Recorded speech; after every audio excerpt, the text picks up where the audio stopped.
বাংলার ক্রিকেটে সব ফরম্যাটে সেঞ্চুরি করা একমাত্র ব্যাটারকে আপনি কি পারবেন ভুলে যেতে, যে নিজের জীবন বাজি রেখে এক হাতে ব্যাটিং করে ক্রিকেটে ইতিহাস লিখেছিল ব্যাটিং অমরত্বের মহাকাব্য?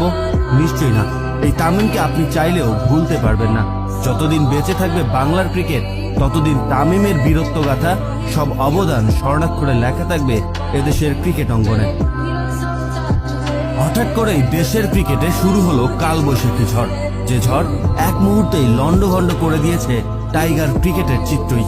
স্বপ্ন ছিল ভারত বিশ্বকাপে ইতিহাস গড়বেন লাল সবুজের প্রতিনিধি হয়ে, দলকে উপহার দিবেন বিশ্বকাপের সোনালী ট্রফি। কিন্তু চাওয়া আর পাওয়া এক হলো না। ষড়যন্ত্রের শিকারে সব স্বপ্ন যেন নিমিষেই ধূলিসাৎ হয়ে গেল চট্টলার খান সাহেবের। সে গল্প এখন সবারই জানা। কবি বলেছেন, নক্ষত্রেরও একদিন মরে যেতে হয়, কিন্তু অঘোষিতই বিদায় তো আপনাকে মানায় না মিস্টার খান। তামিম নামের কিংবদন্তিরা যে বেঁচে থাকেন কোটি ভক্তের হৃদয়ের গভীরে। তামিম গত 17 বছরে যা দিয়েছে দেশের ক্রিকেটকে, সেটা কি পারবেন ভুলে যেতে? এখন পর্যন্ত করেছেন দেশের ক্রিকেট ইতিহাসে সর্বোচ্চ 15,249 রান।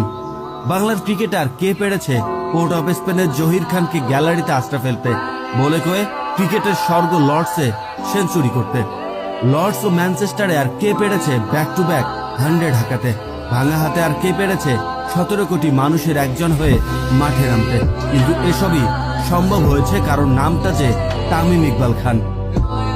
বাবার স্বপ্ন পূরণের জন্য ক্রিকেট খেলা ছেলেটা লাল সবুজের জার্সি গায়ে কত শত ম্যাচ জিতিয়ে স্বপ্ন পূরণ করেছেন কোটি দর্শকদের। এত এত অর্জনের পরও কিভাবে ভুলে যাব আপনাকে প্রিয় খান সাহেব? বাংলাদেশের ক্রিকেট নামটা শুনলেই যে কোটি ভক্তের হৃদয় ভেসে উঠবে খান সাহেবের ছবিটা। কত বিনয়ী মানুষটা 12 মিনিট 10 সেকেন্ডের ভিডিও বার্তায় বলেছেন, সবাইকে একটাই অনুরোধ করব, আমাকে মনে রাখেন, ভুলে যাইয়েন না কেউ।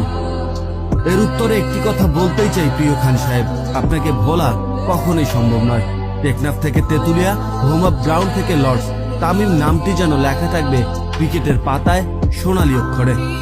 আপনি হয়তো বিশ্বসেরাদের কেউ হতে পারেননি, আপনার হয়তো সচিনের রেকর্ড ভাঙার মতো সেঞ্চুরি জমা হয়নি, কিংবা আপনার হয়তো বিরাট কোহলি কিংবা এবি ডিভিলিয়ার্স এর মতো সক্ষমতাও নেই।